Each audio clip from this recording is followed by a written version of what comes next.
Many lives many masters. लेखक doctor Brian Vij. अध्याय 2। गहन मनोचिकित्सा के 18 महीने बीत गए। इस बीच हर सप्ताह कैथरीन 1 या 2 बार मिलने आती थी। वह अच्छी, धैर्यवान, मुखर, अंतर्दृष्टि में सक्षम और ठीक हो जाने के लिए अतिशय आतुर थी। उस समय हमने उसकी भावनाओं, विचारों और सपनों की छानबीन की। उसको तात्कालीन व्यवहार के नमूनों की पहचान से अंतर्दृष्टि और समझ मिली। उसने पूर्व जीवन काल के महत्वपूर्ण ब्यौरों को याद किया, जैसे कि मर्चेंट नाविक पिता का घर से गायब रहना और बहुत अधिक पी लेने के बाद मारपीट कर चिल्लाना। स्टुअर्ट के साथ अपने अशांत संबंधों के बारे में भी उसने बहुत कुछ जान लिया एवं उसने अपनी नाराजगी भी अच्छे तरीके से व्यक्त की। मैंने अनुभव किया कि अब उसमें काफी सुधार हो जाना चाहिए था। अधिकतर रोगियों में सुधार होता है जब वे अपने पूर्व जीवन से जुड़े अरुचिकर प्रभावों को याद करते हैं, जब वे गलत आचरण के नमूने को पहचानने और उसे सही करने लगते हैं, और जब वे अपनी समस्याओं को देखने के लिए अंतर्दृष्टि और बड़े विशाल स्तर पर तटस्थ परिप्रेक्ष्य में देखने की दृष्टि विकसित कर लेते हैं। परंतु कैथरीन में कोई सुधार नहीं हुआ। आतुरता और दर्द के कई दौर उसको कष्ट देते थे। अनेक दुस्वप्न बार बार आते ही रहते थे और वह अब भी अंधेरे से, पानी से और बंद हो जाने से डरती थी। उसकी नींद अब भी बार बार टूटती थी और उसे तरोताजा नहीं करती। उसकी दिल की धड़कनें महसूस होती थी। दवा की गोली गले में अटक जाएगी, इस भय से वह दवा लेने से मना करती थी। मुझे लगा कि मैं दीवार के पास पहुंच चुका हूं, जिसे पार करना, चाहे मैं कितना भी प्रयत्न करूं, हम में से किसी के लिए भी संभव नहीं। परंतु इस कुंठा के अनुभव ने मेरे दृढ़ता के भाव को और बढ़ा दिया। किसी भी तरह हो, मैं कैथरीन की मदद करने जा रहा था। तब एक अजीब घटना घटी। हालांकि वह उड़ने से बहुत डरती थी और हवाई जहाज पर जब वह होती तो कई तरह के पेय अपने आप को मजबूत करने के लिए लेती ताकि वह हवाई जहाज में बैठ सके। कैथरीन अपने साथ स्टुअर्ट को 1982 के बसंत में शिकागो में एक मेडिकल कॉन्फ्रेंस में ले गई। वहां उसने मिस्र के आर्ट संग्रहालय में जाने को जोर डाला, जिसमें उन्होंने गाइड के साथ भ्रमण का आनंद लिया। कैथरीन को पुरातन मिस्र कलाकृतियों में और उस काल के स्मृति चिन्हों के प्रतिरूपों में बहुत रुचि थी। वह विद्वान तो नहीं थी, इतिहास काल को उसने नहीं पढ़ा था, परंतु किसी तरह इन कला के नमूनों से वह परिचित थी। जब गाइड इन कलाकृतियों को प्रदर्शनी में बताने लगा तो उसने उसकी गलतियों में सुधार किया और वह सही थी। गाइड आश्चर्यचकित था। कैथरीन हक्की बक्की रह गई। वह कैसे यह सब जानती थी? वह अपने को इतना आश्वस्त कैसे महसूस कर पाई कि सभी के सामने उसने गाइड की गलतियों को संशोधित किया? शायद उसके बचपन से उसकी यादें भुला दी गई हो। अपनी अगली भेंट में उसको जो हुआ वह बताया। कुछ महीने पहले मैंने कैथरीन को संवहन चिकित्सा लेने की सलाह दी थी, परंतु वह डरी हुई थी और उसने उसका विरोध किया। परंतु मिस्र प्रदर्शनी में उसके अनुभव के कारण वह विरोध होते हुए भी तैयार हो गई। मरीजों को उनके साथ बीती हुई घटनाओं को याद दिलाने में सम्मोहन एक बेहद कारगर माध्यम है। इसके बारे में कुछ भी छुपा या रहस्यमय नहीं है। यह अपने ध्यान को एक दिशा में केंद्रित करने वाली स्थिति है। एक प्रशिक्षित सम्मोहनकर्ता के निर्देशन में रोगी का शरीर शिथिल होकर आराम मुद्रा में चला जाता है। इससे उसकी याददाश्त बहुत तेज हो जाती है। मैंने सैकड़ों रोगियों को सम्मोहित किया है और पाया है कि यह क्रिया बेचैनी दूर करने, डर मिटाने, बुरी आदतें बदलने और दबी छुपी बातें उजागर करने में बहुत कारगर है। कई मौकों पर मैं रोगियों को उनके बचपन में लौटा ले जाने में सफल रहा हूँ। मैं उन्हें 2-3 साल की उम्र तक भी लौटा ले जा चुका हूं। इससे कईयों के ऐसे डर या पीड़ा खत्म हुए हैं जो उन्हें जिंदगी भर से परेशान कर रहे थे। शायद इसलिए मुझे पूरा यकीन था कि सम्मोहन कैथरीन के लिए भी मददगार होगा। मैंने कैथरीन को पलंग पर इस तरह लेटने का निर्देश दिया कि वह धीरे धीरे आंखें बंद करते हुए अपने सिर को एक छोटे तकिए पर आराम से टिका दे। सबसे पहले हमने उसकी सांस पर ध्यान केंद्रित किया। मैंने पाया कि हर बार सांस छोड़ते समय वह अपने अंदर भरा तनाव और बेचैनी बाहर निकालती है। हर बार सांस लेने पर वह पहले से ज्यादा शांत लगती है। इसके कई मिनटों के बाद मैंने उससे कहा, तेजी से शांत हो रही अपनी मांसपेशियों को मन की आंखों से देखो। शुरुआत चेहरे और जबड़े की मांसपेशियों से करें, फिर गर्दन और कंधे, बाहों, पीठ, पेट और आखिर में पैर की मांसपेशियों को ध्यान में लाएं। उसे महसूस हुआ कि धीरे धीरे उसका पूरा शरीर पलंग में गहराई से डूबता जा रहा है। इसके बाद मैंने उसे निर्देश दिया कि वह अपने सिर के ऊपर कल्पना रूप में एक सफेद चमकदार रोशनी को देखे और फिर उसे अपने शरीर के अंदर महसूस करें। इसी क्रम में मैंने उसे रोशनी को उसके शरीर से धीमे धीमे निकलते देखने को कहा। इससे उसकी हर एक मांसपेशी, हर एक तंत्रिका, हर अंग यानी कि पूरा शरीर शांत और विश्राम की गहन से गहनतम स्थिति में चला गया। वह अत्यधिक शांति और सुकून के साथ गहरी नींद जैसा महसूस करने लगी, पर साथ ही साथ मेरे निर्देशों पर एक रोशनी उसके शरीर और उसके आसपास भरने देगी। मैंने इस स्थिति में 10 से उल्टी गिनती गिनना शुरू किया। हर एक अंक के साथ वह विश्राम के गहरे स्तर में उतरने लगी। उसकी सम्मोहित स्थिति और गहरी होने लगी। साथ ही साथ वह आसपास की आवाजों को छोड़ मेरी आवाज पर ध्यान देने लगी थी। गिनती के अंत में जैसे ही मैंने 1 बोला, वह सम्मोहन की मध्यम गहन अवस्था में पहले ही पहुंच चुकी थी। इस पूरी प्रक्रिया में करीब 20 मिनट का समय लगा। कुछ ही देर में मैंने कैथरीन को उसके अतीत में भेजना शुरू किया। मैंने उससे कहा कि वह तेजी से अपनी शुरुआती उम्र की यादों को ताजा करे। वह मुझसे बात कर रही थी और सम्मोहन के गहन स्तर को बनाए रखते हुए मेरे सवालों का जवाब भी देती जा रही थी। तभी उसे दांतों के डॉक्टर के यहाँ हुआ एक पीड़ादायक अनुभव याद आया जब वह सिर्फ 6 साल की थी। उसे 5 साल की उम्र में हुआ वह भयानक हादसा भी रह रह कर याद आ रहा था, जबकि उसे एक स्विमिंग पूल के डाइविंग बोर्ड से किसी ने धक्का दे दिया था। उसका मुंह और गला पानी से रूंध गया था। उसने थोड़ा पानी निगल भी लिया था।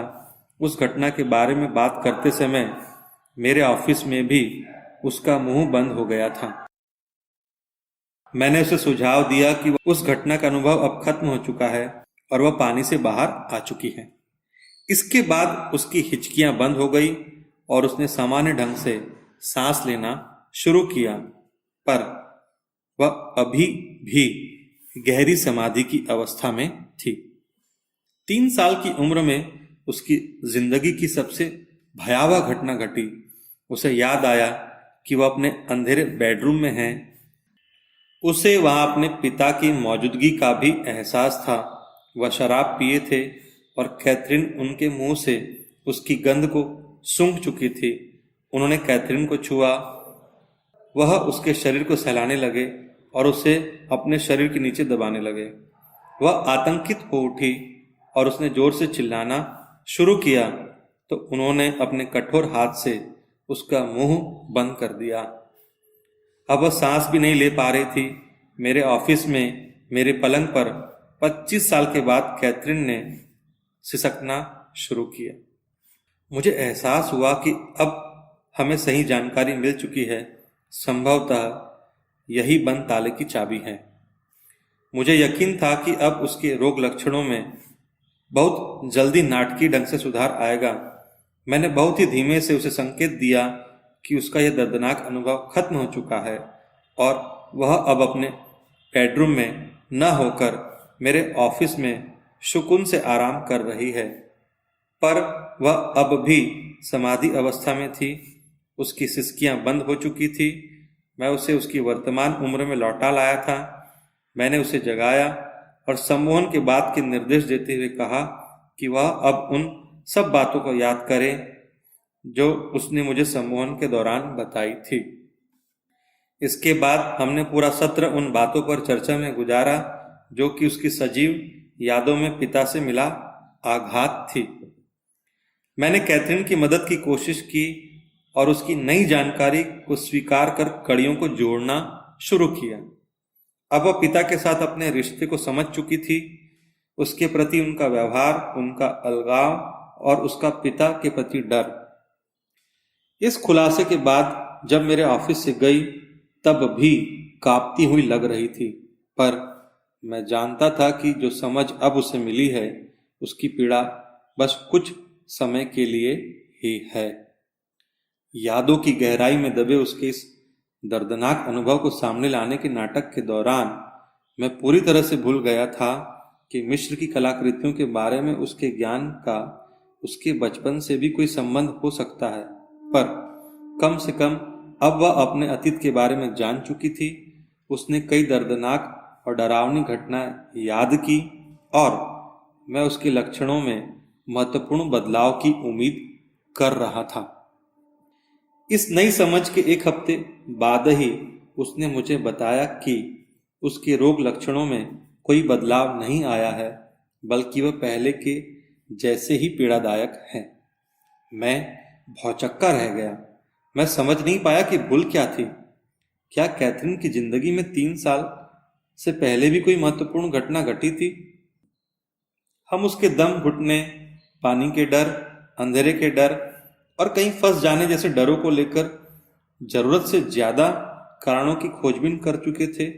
इसके बावजूद दर्दनाक डर, रोग लक्षण और बेकाबू बेचैनी उसकी जिंदगी के जागृत क्षणों को तबाह कर रहे थे।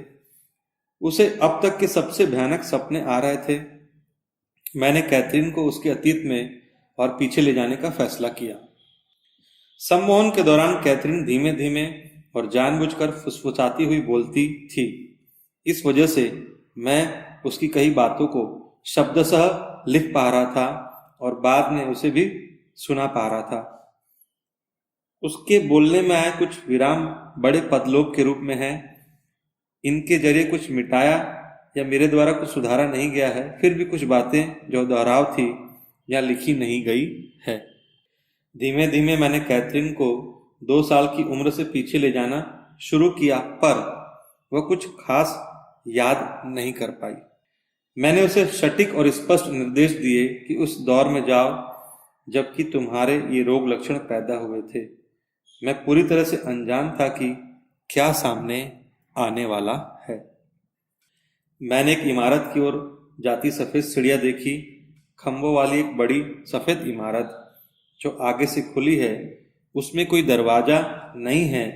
मैंने एक लंबी पोशाक पहनी थी, खुरदुरे कपड़े से बनी एक बोरी जैसा कुछ। मेरे बालों में चोटी गुथी हैं, बाल लंबे और भूरे हैं। मैं उलझन में था। हो रही घटनाओं को लेकर मुझे संशय था। मैंने उससे पूछा कि वह कौन सा वर्ष था, उसका नाम क्या था। आरोंडा। मैं 18 वर्ष की हूँ। मुझे इमारत के आगे एक बाजार दिखाई दिया। वहाँ कई डलियाँ हैं। आप अपने कंधों पर डलियाँ उठाए हैं। हम एक घाटी में रहते हैं। वहाँ पानी नहीं है। वर्ष 1863 ईसा पूर्व है। इलाका बंजर है, गर्म और रेतीला भी। वहाँ एक कुआं है, कोई नदी नहीं है। पानी पहाड़ों से घाटी में आता है। इसके बाद कि वह उस जगह के बारे में कुछ और बताती, मैंने उससे कहा कि वह उस दौर में कई वर्ष और आगे जाए और मुझे बताया कि उसने क्या देखा। वहाँ पेड़ और पत्थर से बनी सड़क है। मैं रसोई के साथ आग जलती देख रही हूँ। मेरे बाल भूरे हैं। मैंने एक लंबी मोटी भूरी पोशाक और सैंडल पहने हुए हैं। मैं 25 साल की हूँ। मेरी एक लड़की है जिसका नाम क्लेस्ट्रा है। वह राशेल है।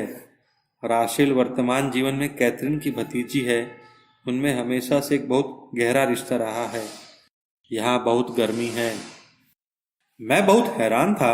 मेरे पेट में गांठ बन रही थी और कमरे में ठंड महसूस हो रही थी। उसका दृश्यावलोकन और याददाश्त बहुत स्पष्ट नजर आ रही थी। वह बिल्कुल भी काल्पनिक नहीं लग रही थी। नाम, तारीखें, कपड़े, पेड़, सभी कुछ तो सजीव है। यहाँ क्या हो रहा था? कैसे कभी उसकी बच्ची अब इस जन्म में उसकी भतीजी हो सकती है? अब तो मैं और भी उलझन में था। मैंने हजारों मनोरोगियों की जांच की है, कईयों को सम्मोहित भी किया है, पर फंतासी कहानी जैसा हदें पार करने वाला भटकाव पहली बार ही हुआ। यहाँ तक कि सपनों में भी ऐसा कभी नहीं हुआ। मैंने उसे निर्देश दिया कि आगे जाओ और मृत्यु के समय में पहुंचो। मैं इस बात को लेकर संशय में था कि ऐसी स्पष्ट फंतासी के बीच में कैसे किसी का साक्षात्कार ले सकता हूं, लेकिन मैं उन वेदना भरी घटनाओं को खोजना चाहता था जो कैथरीन के वर्तमान डरों या लक्षणों का कारण हो सकती है। उसकी मृत्यु का समय भी विशेष रूप से वेदना भरा होगा। उसी दौरान बाढ़ या एक बड़ी समुद्री लहर ने उस गांव को पूरी तरह तबाह कर दिया था। वहां बड़ी लहरें पेड़ों को गिरा रही है। बचकर भागने के लिए कोई जगह नहीं है। ठंड भी है, पानी भी ठंडा है। मुझे अपने बच्चों को बचाना है, लेकिन मैं बचा नहीं सकती। मुझे उसे कसकर पकड़े रहना है। मैं डूब रही हूँ। पानी मेरे गले तक भर चुका है। मैं सांस भी नहीं ले पा रही हूँ। कुछ निगल भी नहीं सकती। सिर्फ नमकीन पानी चारों तरफ है। मेरा बच्चा मेरे हाथ से छीन गया है। कैथरीन हाफ रही थी और उसे सांस लेने में परेशानी हो रही थी। एकाएक उसका शरीर पूरी तरह से शांत अवस्था में चला गया और उसकी सांस सामान्य और गहरी होती चली गई। मैं बादल देख रही हूँ। मेरा बच्चा जो मेरे साथ है और मेरे गांव के अन्य लोगों को तथा मैं अपने भाई को देख रही हूँ। वह आराम कर रही थी। उसका यह जीवन काल खत्म हो गया था, पर अब भी वह गहरी समाधि में थी। मैं हैरान था। पिछली जिंदगी, पुनर्जन्म। मेरा चिकित्सकीय दिमाग मुझे ऐसा बता रहा था कि वह इन सब बातों को खुद इस हद तक नहीं बना रही है और ना ही वह किसी तरह की माया रच रही है। उसके विचार, उसके हाव भाव, घटनाओं के बारे में इतनी करीबी जानकारियां, यानी सब कुछ उसकी वर्तमान जागृत अवस्था से भिन्न थे।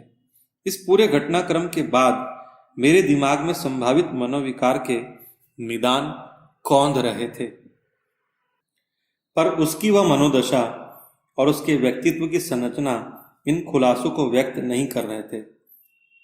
सिजोफ्रेनिया या खंडित मस्तिष्क का मनोरोग नहीं। उसने कभी ऐसा प्रमाण नहीं दिया कि उसे कल्पना बोध या सोचने की बीमारी है। उसने कभी अनुभव नहीं किया कि उसे अजीबोगरीब आवाजें सुनाई देती है और जागते हुए भी विभ्रमित करने वाले दृश्य दिखाई देते हैं या किसी और तरह की मनोदशा वाली स्थिति बनती है। वह किसी के बहकावे में भी नहीं थी और न ही वह अपनी वास्तविकता से दूर थी। उसमें बहु या खंडित व्यक्तित्व की समस्या भी नहीं थी। यहाँ तो बस केवल एक ही कैथरीन थी और उसका जागृत दिमाग पूरी तरह से इन बातों को जानता था। उसमें असामाजिक प्रवृत्तियां भी नहीं थी। वह शराब भी बहुत कम पीती थी। उसे न तो कोई न्यूरोलॉजिकल या साइकोलॉजिकल बीमारी थी जो कि सम्मोहन के दौरान उसके तात्कालिक व स्पष्ट अनुभवों की व्याख्या कर सके। ये तो किसी तरह की यादें थी, लेकिन थी कहाँ की। मुझे अंतर्बोध जैसा हुआ कि मुझे कुछ अचानक मिल गया है जिसके बारे में मैं बहुत कम जानता हूँ। मैं पुनर्जन्म और पूर्व जन्म की स्मृतियों के बारे में बहुत कम जानता था। यह नहीं हो सकता, मैंने अपने आप से कहा। मेरे विज्ञान प्रशिक्षित दिमाग ने भी इसका प्रतिरोध किया। फिर भी कुछ ऐसा हो रहा था जो कि मेरी आंखों के सामने घट रहा था। मैं इसकी ज्यादा व्याख्या तो नहीं कर पा रहा हूं, पर इसकी वास्तविकता को भी नकार नहीं पाऊंगा। आगे जाओ, मैंने कहा। जो कुछ भी हो रहा था उसके बारे में मैं थोड़ा हतोत्साहित भी था, लेकिन आकर्षित भी। क्या तुम्हें कुछ और याद है?